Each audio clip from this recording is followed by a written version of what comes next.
Welcome to The Diary of a Businesswoman. We will give you Thought-provoking, practical, informative business insights.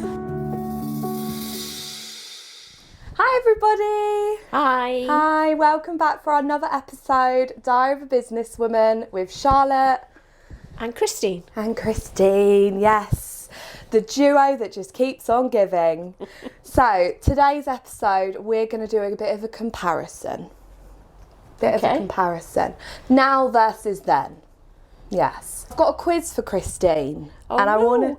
So, when could a woman legally own a home and keep their wages without giving to their husband? Ooh, 1940s? 1900. Oh, wow. When could women vote in the UK? Now this is 1918. 1928. So to think, just over 100 years ago. Yeah, we couldn't vote. We couldn't vote. Yeah, and even when, what happened was that the vote was introduced for women, but only certain women could vote. It wasn't all women straight away. Oh no. Was it economical? I can't quite remember. It's something like that. But actually, it was the same for men. Because at one point, I think you'll find that not all men could vote. It was only certain men could vote, and then it got out to the populace. And then the same with women. It was introduced on a gradual level. But we were really late compared to other countries giving women the vote. Wow, considering we're Great Britain and all of that. Yeah. When could women get a credit card? Well, I had my first credit card in 1975, I think. Wow. But I don't know when. 1974. Oh, right. Yeah. Because what they did, it was really interesting, to get everybody to take on a credit card, you actually just got one with your name in the post. You didn't have How much limit? I can't remember the limit. So you just got one? Yeah. Without asking? Without asking, yeah. Very weird compared to what is happening now. Yeah, can you imagine? Yeah, that wasn't a good idea in some respects. I was listening to a podcast earlier, and did you know there are more gambling and betting shops in more deprived areas?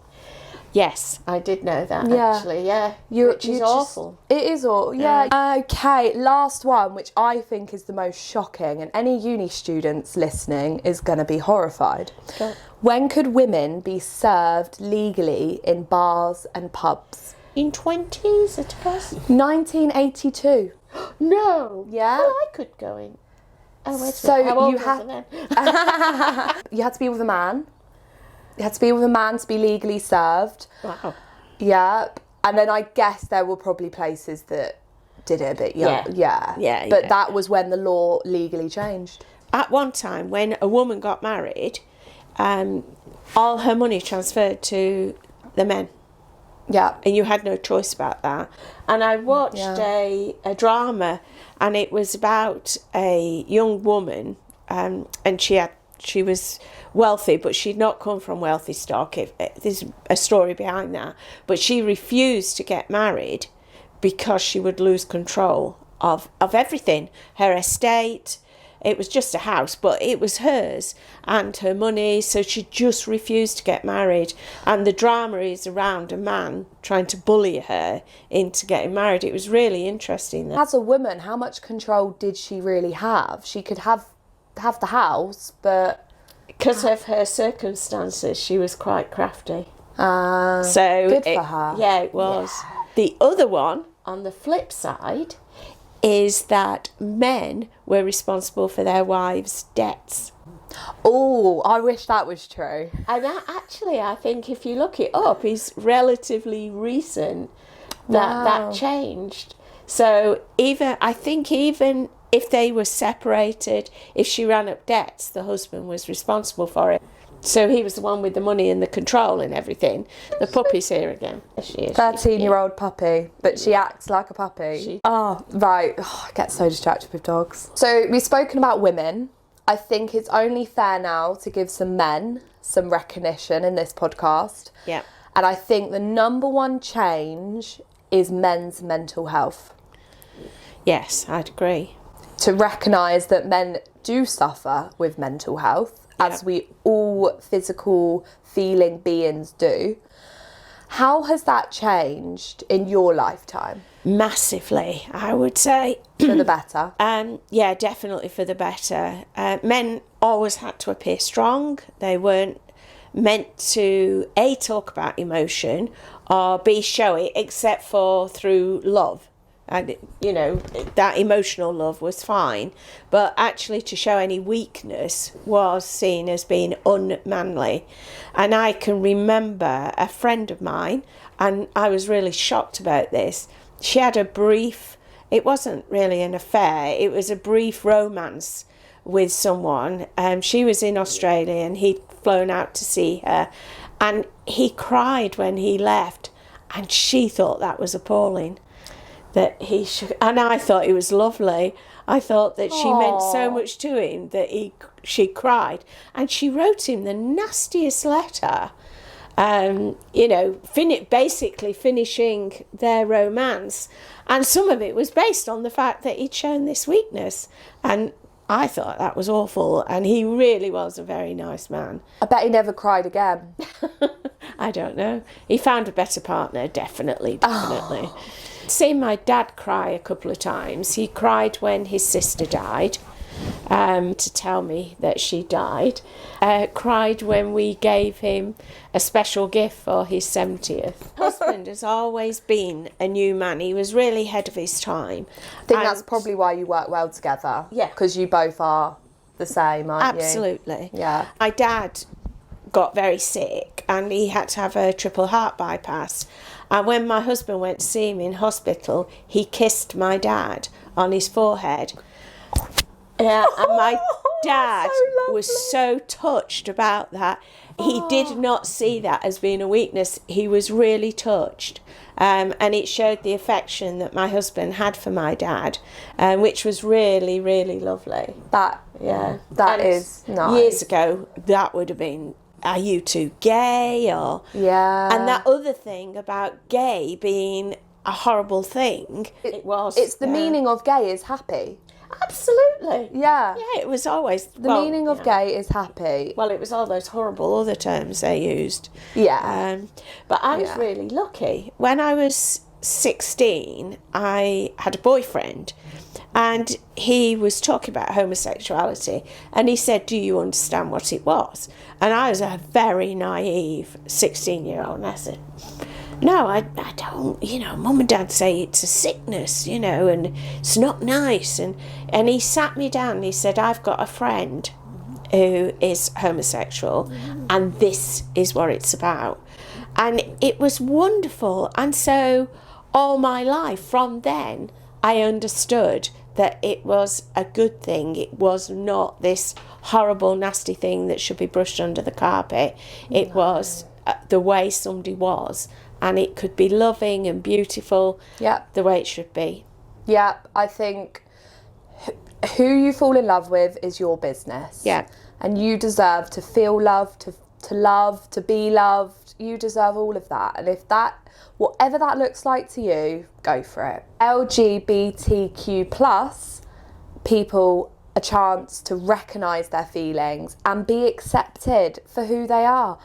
It's not anyone else's business what goes on behind closed doors. No. I think we're so obsessed with what other people do. Yeah. And we should use that energy to care about ourselves. Yes. Simple to me, always has been. And the other thing was, it was illegal for men, but not illegal for women. So that, so because it was in the Bible. Oh. That was why.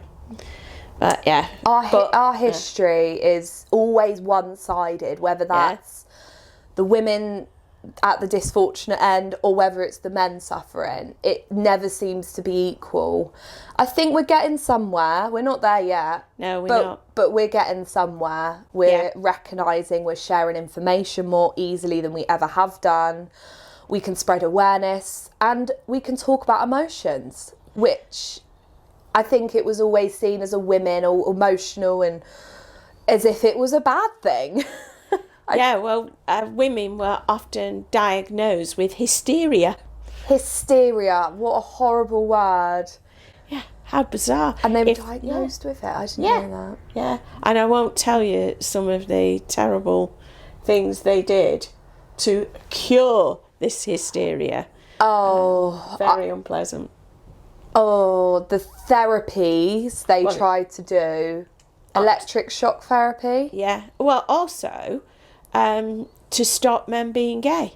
Yeah. Beatings were the most common thing. Disgusting. I mean, for goodness sake. Now we have fun. We have lots of fun. Yeah. People can dress how they want to dress. Yeah. They can be how they want to be. It's just a new world, and you're right, we're not quite there yet. But actually, the changing generation is this older generation, and my generation, as we leave this planet, this next generation are the more tolerant, and so it'll be better, hopefully. It's funny you say that, because there are some people that call my generation snowflakes, or there's like gentle parenting, which is where you don't shout at your child. What is your view on that, Christine? Now that I find really interesting. Okay. Because I was brought up at the time when you got a smack. Yeah, I was brought up with the time you got a smack. But that was, my dad is a different story. Yeah. But clip round the ear is what he'd used to say to me. But to some extent, I didn't think that was so bad. When I smack, it would always be a smack on your legs or a smack on your hands. And I didn't think, because it makes you, it's that stopping that moment when you are behaving because it only happened if we were behaving very badly. Yeah. Not for misdemeanours. But my dad, I don't know, your dad could just look and we'd know that we shouldn't be doing things. My mum had the look. Yeah, people say I've got the look. But my mum never ever hit me, or my brother never touched me, but she had the look. Whereas my dad, not showing emotions, when he did show emotions, it was aggressive and chaotic and irrational. And it would just explode into fireworks with my dad. So yeah, Dad never got the look because his emotions wouldn't stop in enough time to give the look. It was just react, hit, cry, scream. No crying. I was crying. He never seen my dad cry. Oh, haven't you? Even at my brother's funeral. Oh, God. Never seen my dad cry. Wow. And yet he tells me that he cries more than most people. Wow. In private. In private. Well, it's back to that. Not showing it. Yeah. Yeah. So it's, Yes, to some extent, I have to say my dad was the same. You know, off in private, the look would only be in public. But in private, he could go off. You know, he'd get really angry really quickly. And I remember distinctly, we were decorating the stairs. And I'm not quite sure I must have been about 15 or a bit older, actually, 16. And so my sister would be about 11, and we were painting on the stairs, and something happened, and Dad went off on one. So I just put my brush down, walked down the stairs, got on the settee and put the TV on. I thought, sorry, I'm now too old to be putting up with you having a tantrum. And my sister just recalls it, and she went, I don't believe you did that.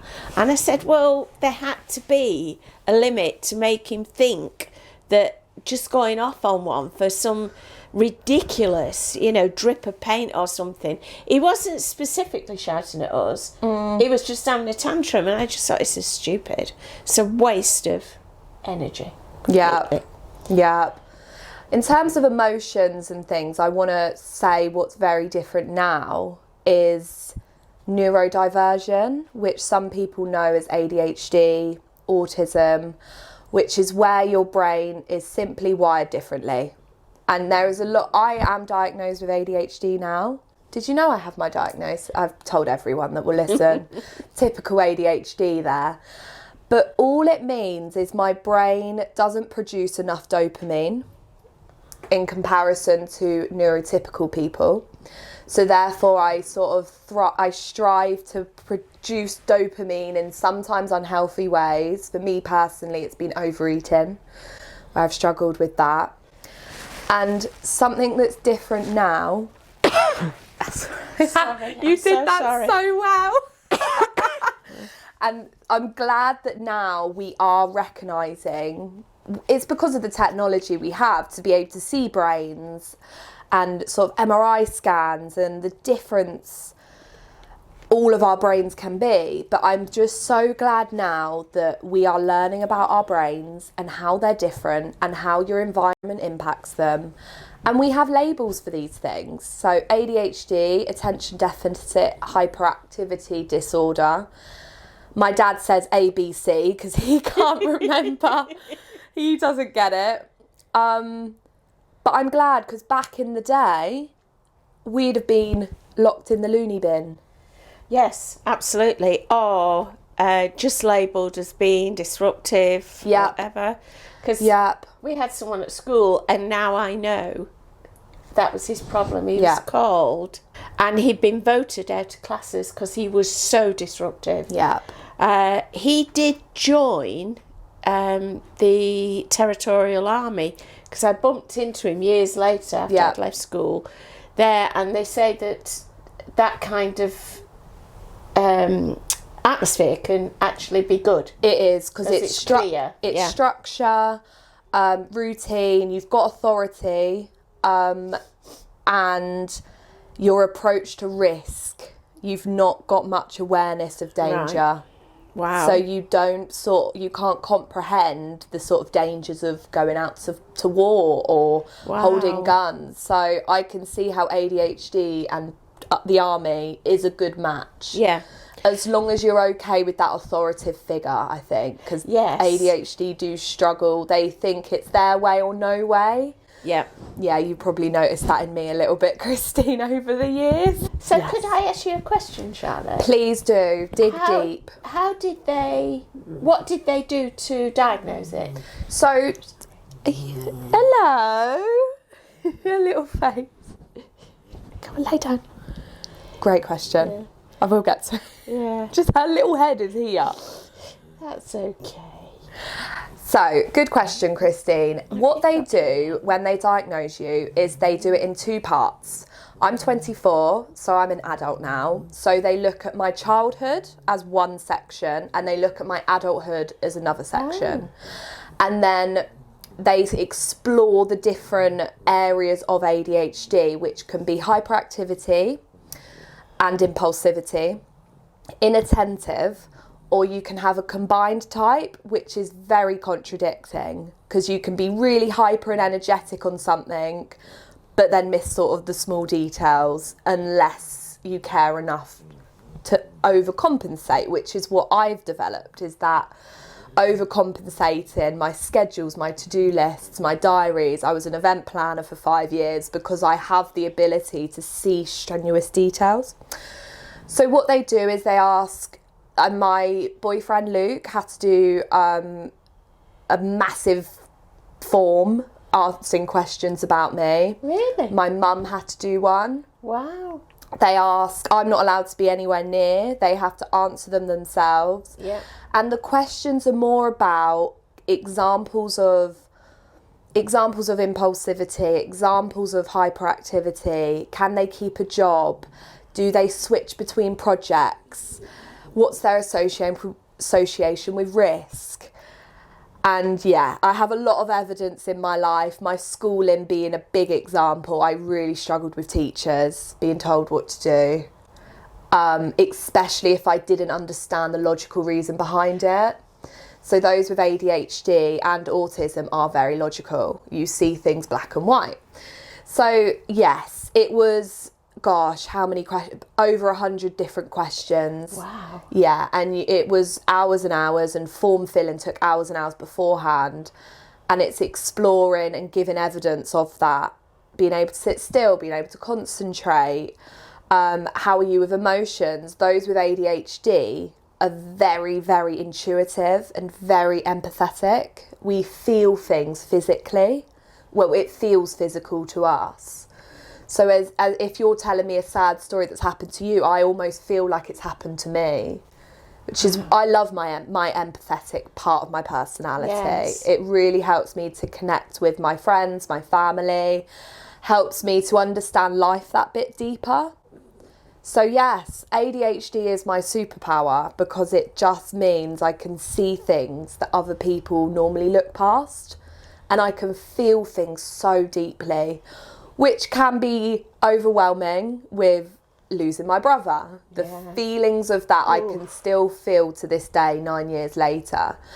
But then equally, making memories with my friends and out at festival, I feel that so intently and deeply that it's such a warming feeling. So you can see it two ways, and as we like to do, let's see the positive. Yeah. So yes, that was a long answer to that. No, that was perfect. That was perfect. The waiting list for these diagnoses for children are about 4 to 5 years. Really? So a child joining, let's say, secondary school, they're not going to have a diagnosis before their exams. So therefore they can't get extra time. They can't get sort of a separate room. I didn't have any of this, which probably would have helped me if I knew then what I know now. But even when I was in school, girls and ADHD, no, I agree. It was boys throwing chairs across the classroom. It wasn't girls. And even to this day, the data and research on measuring ADHD in girls is really hard because it's all based on boys. Yeah. So you're the forerunner of creating that research. And I think I'm going to use a lot of my life and career to really understand it and really shout about it, because the positives of having ADHD, the hyper focus, is brilliant. You can focus on things so intently, more than a neurotypical person. So yeah, there's a lot of great qualities, and I'm lucky where I love business. So I've sort of taken those risks to start a business very young, and it's helped me learn. Yeah. That's enough about ADHD, because I really am passionate about it, and I could go on a long time about it. Probably because I didn't know about it for so long. Yeah. Yes. Yeah. Because it is only relatively. It is. It is very. It's always been there, but they've not had the resources, and, you know, they've not had the emotional awareness to consider it. It is more just, oh, they're disruptive. I was called a drama queen my whole life. Oh. I am a bit of a drama queen. Me too. I've got a T-shirt that my sister-in-law gave me. Says drama queen. Says drama queen on it, yeah. But a girl, it's funny, again, a sort of a now versus then. Girls were always called bossy. Yeah. Drama That'd queen. be me. Whereas a boy, if they showed those leadership skills, assertive, you're going to be a future boss. It was almost a positive thing. But if girls showed that sort of... Yeah, it was a negative. It was a negative. I remember, remember that quite clearly. Yeah, me too. Yeah. So even in my short life, how things have changed for the better. Yes, it's quite interesting. I think it's so topical. It is topical, isn't it? Yeah, it is. And it's more topical because you're a woman. Yeah. Talking about a woman's ADHD. I think you're right. You shouldn't be frightened of saying, I have ADHD, and you've done that. That's I'm not frightened. terrific. It's terrific. No, I love it. I love it about myself, because the energy, the feelings, they go both ways, bearing in mind. Yes. But yeah, they are great. It makes life feel so much more vibrant. I can see the colour in life so much more. But it has taken a journey to get there. It took a lot of kicking, screaming, shouting as a teenager, and mum putting it down to hormones. Yeah, that was the other one. Yeah, that is the other one, sort of girls and their hormones and things, there is elements of truth to that. Absolutely. But it's not disregarding it. But yes, I do a lot of research into this because I'm fascinated by empathy. Yeah. Fascinated. The ability to put yourself in another's position and feel the emotions that they feel. And I research, can psychopaths feel empathy?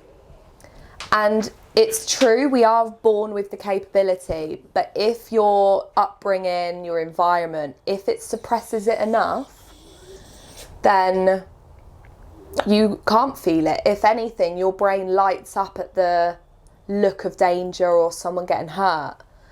So your brain does have the ability to go either way, and it's scary. Now that's fascinating, actually. Because I did wonder that, whether it can be just whether people are born like that, or whether it's nurture versus nature, isn't it? Interesting debate, nurture versus nature. Yeah, I think so. I find that really interesting. And I can't remember if I told you that my grandfather, we think he was a sociopath. Yes. Yeah. Yes. So, but his brothers weren't. So it can't have been a genetic. No. Or anything that happened in their childhood.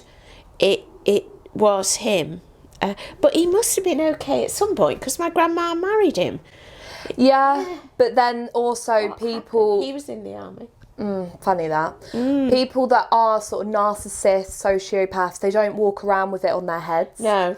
And they are very good at manipulating. Yeah. They know that people would want love and affection, and then eventually the true colours come out. Yeah. Yeah. Very clever. Clever, not in a positive way, but clever individuals that know the mind and know how to manipulate that mind. It's quite scary. I was watching, terrible TV addict.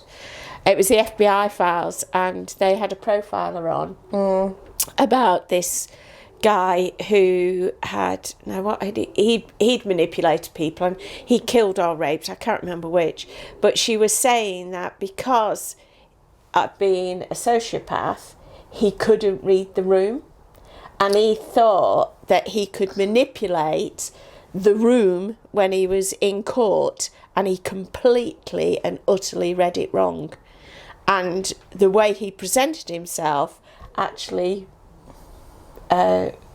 added to the prosecution, and of course he was found guilty. That they couldn't read the room at all. They can read individuals, they must be able to, but one-on-one, but not groups. It was really interesting. Digital money. Digital money. When I say to you, Christine, digital money, what do you think of? Bitcoin. Oh yeah, yeah. Kind of digital money, cryptocurrency, Bitcoin. Yeah. Yes. I see digital money as all banks. Ah, right. Because much as you can go into the bank and sort of get your money out physically, you can't get it all out physically. Not all of us could. No. They're quite happy to take it, but you try and get it back again. Yeah. Give me my money. Yeah. Yeah, the way money has changed, even in my lifetime, has been mind-blowing. Do you know sort of what Bitcoin is and the sort of idea of Bitcoin? I've invested in it. I know. I didn't know if you'd say that. Oh, yeah. Have you told your husband yet? No. All of £20. You never know. I don't know. I'm already up to £21.61. And that's there only we go. been... What, 5% margin there? Something like that, yeah. It's only been 2 months, I think.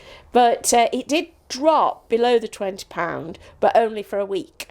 And then it went back up. But I've been trying to buy some more, and they're saying that there's some financial regulations. Oh, well, they finally... Because that's the thing with Bitcoin, is it's not regulated. Ah, well, there's something coming in. It will have to be, because it's taken off. And, people will want sort of some regulation behind it. So, as my understanding, the idea of Bitcoin cryptocurrency is to have money that isn't centralised into one country, one government.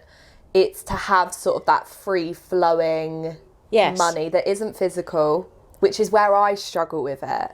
Yeah, there's no physicality about it. Yeah, but then I also go onto my banking app and my money is physical there. Yeah. It's strange, isn't it? It is. Yes, I can't, you know that I won't put my banking on my phone. No. Because I think that that's the place where you're the weakest because you're carrying it around and you could lose it at any time. So mine is always on something else. I do online banking, and I have done for very many years. Yeah, my dad won't. He will not. He's only 56. I'm acting like he's very old-fashioned. Yeah. But he will not touch online banking. He thinks that it's not safe. He's not signed up. He goes into physical banks. Yeah. But they're closing one by one. Except for Nationwide. Except Nationwide. What a good marketing campaign. Absolutely. What a great marketing. For anyone that's not seen, Nationwide has put adverts out and all over their banks. We're not closing, because they are probably the only bank, one of the only banks left where I live, and there used to be 6 banks, and it is now the only bank left. And their marketing campaign is, we are not closing, we're here for you. There has been, and we're talking about it. Yeah, so that's a good marketing campaign. It is. They are talking about banking hubs, which I think is quite a good idea. One I was thinking of was where they take over an existing branch of a bank, but it's multiple banks in the same place. What a good idea. And so they only... What a good idea. Because one of the... idea, isn't it? I think it's a clever idea. It is, but it's whether the banks will... buy into it and accept that they have to work with each other and not against each other. Absolutely. Which is a big thing I learned in business, because you're always told, what are your competitors? Who's out there trying to do what you do? And it wasn't until I joined the business club and built connections, you realise how much stronger you are if you work with your businesses and even work with your competition at times. Yeah, you're covering all avenues there, but it's a bit of a pride thing, I think. Yes, yeah. Well, we're back to men and... Back to pride and, men and... I think pride is important in certain ways, because it makes us become a collective. Proud about your country, proud about your house, proud about your area. It makes you want to make it better or keep it nice or whatever. Pride helps you to do that. But it can also be a negative thing, in that if we see what's happening throughout the world, where that pride actually turns into violence, then actually it's a negative. It's not a good thing. Yeah, I think pride does serve its purpose, but it can be used... Yeah, it can be stopping you living a life as well. Yes. If you let it get in the way. Yeah, I completely agree. Yeah. Yeah. Yeah, you mentioned something there that I'd like to touch on a bit. You say about proud of your country. Yeah. Would you say you're proud of our country? Not at the moment. Not at the moment, no. Well, I think we have to be. The one thing we have to recognise is that we cannot go back in time and change anything. No, that would be great, but no. Yeah. No. So we have to learn from it. And what we need to do is take that forward and say, what are we going to do now to stop it ever happening again? Yeah. And what changes do we need to make? And use that energy to do that. Yeah. But yes, it's part of our history, and as painful as it is, we need to keep it part of our history to remind ourselves that that is what should not happen. Yes, almost a horrible reminder that it is not okay. Yeah, that behaviour like that is not acceptable in any way, shape or form. Yeah. So we have to keep it in our history, and trying to hide it or push it away is just foolish. We have to keep it there, and we have to educate. Pride in your country. I think at the moment I'm proud of some of our people, definitely, but it's the government and the way we're run that is a mess. And I'm not proud of that. Politics has always been a joke. Yeah. It has always been insulting, shouting, being petty. And you think young people are going to believe you can run the country? Yeah. When you're all Give me 5. when you're all shouting at each other, calling each other, pathetic. insulting each other. For what? Yeah. That's not... I'm sorry. I've never understood politics, because it is a joke. Yeah. I do agree with you. And we did have a politician, and I'm not going to name them here, who did try and change it. Amazing. He did. Something needs to happen. Yeah. He was one of the leaders of the party, and he tried to calm it all down so you could hear what people were saying, and there was an honest jeering. Yeah. And to be honest, he was browbeaten so much, he stopped and he became part of them. And that's when he should have carried on. Absolutely. That's when you know you're making a change, is when you're getting a lot of ruffled feathers. Yes. Yeah. And in the end, he was ruffled right out. Yeah, which is such a shame, because that's when the breakthroughs happen, I believe. It is. I agree with you. Where you're at that turning point. Yeah. And you can either keep on going or give in, and he gave in, sadly. Yep. I feel ashamed that when other countries see people jeering and shouting and insulting each other. Making it personal. Yes.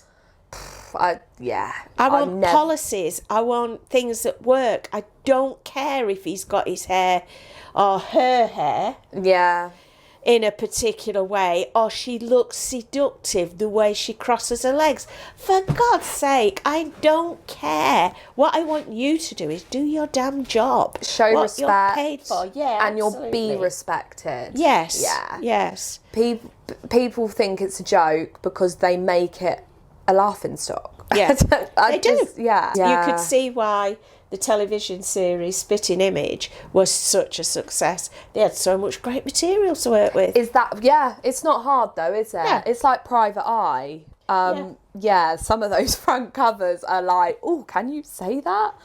But they do, because that's what's happening. Yeah, and just at the moment, it is, to me, one of its worst. Yeah. Politics. I'm a bit embarrassed because some of these words, what they mean. Oh. So I have put together 4 bits of slang, and I want you to work out if you can guess what they mean. Okay. So I'll start easy. It's giving. It's giving. I don't know what that means. So if I was going out with some friends and I put my makeup on, I'd be like, oh, it's giving pretty. Like, it's giving the vibes. Oh, right. Okay. So what's it giving? Yeah, your face. It's giving, like, ooh, it's giving sexy. That was like a Love Island. That's where it started. It's giving sexy. Anyone that's my age will understand what I'm doing. Christine is probably like... No. Okay, a situationship. I haven't got a clue. So it's basically a bit of a complicated friendship. I like that one. Oh, wow. It's kind of like a complex, sometimes toxic. Oh. Not very good. It's not a relationship. You're not together. But you're not really friends because maybe some other antics are taking place. Oh, how interesting. Yeah, so a lot of blurred lines. So they call it a situationship. Oh, wow. You like that one then? I do, yeah. Okay, a goat. They're the goat. Oh, it sounds horrible. GOAT. Yeah. They're the goat. I used to keep goats. That is brilliant. Yeah. The greatest of all time. Oh, yeah. It's a really positive thing. Yeah, it's a really positive thing. Oh. They're the GOAT. They're the greatest of all time. Oh, gosh. So when my generation, people say like Drake, they're the GOAT, the greatest of all time. They're like the originals. Greatest of all time, goat. GOAT. God, yeah. Yeah. Okay, now this one I don't even want to say, but I'm going to. Go on. Body count. That must be some kind of description. So it's the number of sexual partners you've had. Oh, God. And I think I'm going to end it at that one because that was brilliant. Well, they had one, and that comes back from years and years and years ago, and it was notches on your bedpost. Notches on your bedpost, and that meant... How many sexual partners you'd had. Oh, so there we go. It was always around. Yeah, it was, yeah. But that is very old, very, very old. Yeah. Yeah, because it would only be men who'd put the notches. Well, I was going to say, because No, women would never have done that because it was not acceptable for women to be sexually aware or have multiple partners. No, but men, you do it. Yeah, that's right. Yeah, boys will be boys. Yep. So what's some slang then back in your time? Well, you will know all of them because they still like fab. Everything's fab. Oh, what, like fabulous? But they shortened it to fab. Yeah, fab. That's the so Fab good. Four was the Beatles. The Fab Four. Yeah. Yeah. What else did we have? My nan could never understand the word cool. Oh, I loved that word. That was very American. Yeah. It's like, oh, that's so cool. I My still nan was use like, it. but that means cold. She just couldn't understand how it, or, oh, that's sick. I hate that one. My nan does as well. She's like, that's a horrible word, but we've made it a positive. So isn't that a good thing? Sometimes? No, it's awful. Desecration of the language. I don't know what that means. It means that you're making the language not good. Kind of thing. Yeah, well, my generation's done that for sure. Yes, yeah. Yeah, we love. It's like, what you saying? Do you know what that means? What you saying? Like, what you doing? Yeah, What you saying? I find that fascinating, and I used to be involved with translations. Oh wow! And What, like languages? Yes, yeah. I can't speak another language, but I used to manage it. Oh wow! So I worked with a company, and they were really brilliant. They only used nationals to translate. So, but what was interesting, two things I'll tell you. One, that if you know that both French and German are longer than English. So I worked for a computer games company. What do you mean longer? Well, I think Germany's 33% longer. So if we have one sentence, how many letters and words we have in it, German will be 33% longer than that for the same thing. And I think French is about 20% longer. Oh. So I worked for an American computer games company, and of course it had language in it, and they used to write all the programming in America. Oh. And you have to allow so much space for the language. And we worked with this translation company who were fabulous at being able to say, but minimise it. But you paid a lot of money for that. So they decided, the American company, because the French market was really small, and first thing is they like to protect their language. Yeah. And their language hasn't developed as much as the English language. Yeah, English language. We did Shakespeare in English, and I understand. I'm glad, because I thought you would like it. No, I hated it. I just couldn't understand. These weren't words I'm using now, so why is it? I understand, learn a bit about it, but having like 2 exams on it. Oh, did you? Yeah. Oh, and what was weird? I have one. We had to, he did sonnets. Yeah. Which is like short poems. We had to memorise 12 of the poems. No. Because only one of them came up in your exam. But you had to memorise 12. So this goes back to my theory of school shouldn't be a memory test. And that's what exams are at the moment. It's a memory test. That's ridiculous. And it was words you definitely don't use today. No. I'm mind blown by that. But yeah, in terms of development in our language, we've developed a lot, haven't we? Yes, we are really good. Well, every year the dictionary people add new words to the dictionary. They do. Yeah. So that is great. So going back to my story, so the Americans decided it was too expensive to pay to have the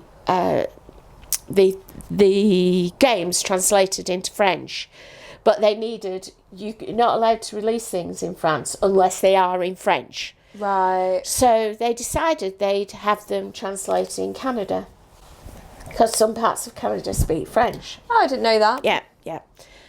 However, talking about language development, what is spoken in Canadian French is not completely different, but quite different than what is spoken in French, because it's very old-fashioned Canadian French. Oh, so it's not really relevant to France. To France. So they translated this game and then did this massive presentation to the French distributor, and they just all burst out laughing because the language was so old-fashioned. So they paid all this money to have this game translated, and it wouldn't work in the French market. This little So doggy. how silly is that? And I bet they didn't have insurance then. Not for doing stupid mistakes. No, well, it's still not insurance for that now, is there? No. Oh, I don't know. Wow. Yeah, that's true. Yes, so language I do think is really, really interesting.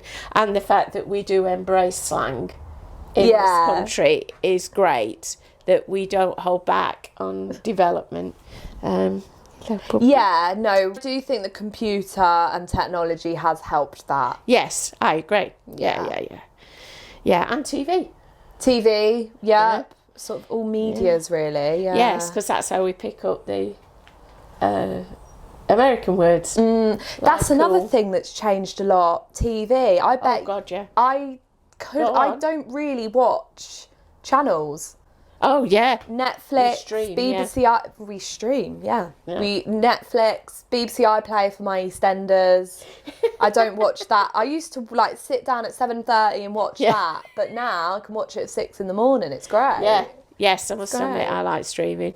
We like convenience now. Yeah, we do. We like things quickly, instant. Yeah, and we like a lot of it. And we're lazy. We are lazy. We are lazy. Our attention span is what, 3 seconds? It's less than a goldfish now. Yeah. Speak for yourself. Yeah, and on average. On average, yeah. Yeah, our attention span. Okay, TVs.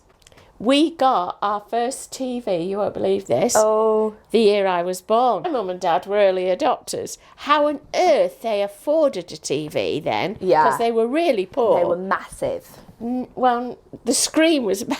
Oh, yeah, the screen was tiny. My dad remembers. And they only had 2 channels? Or was it one to begin with? And it was only on at certain times of the day. Wow. So Watch with Mother was one of the programmes for children. Oh, right. Yeah, Watch which is with Mother. I think it's quite a nice title like that. Because, of course, Mum was at home. Because that's where she should be with her children. Ha ha. Yeah. That was complete and utter sarcasm. Yes, I always had a TV.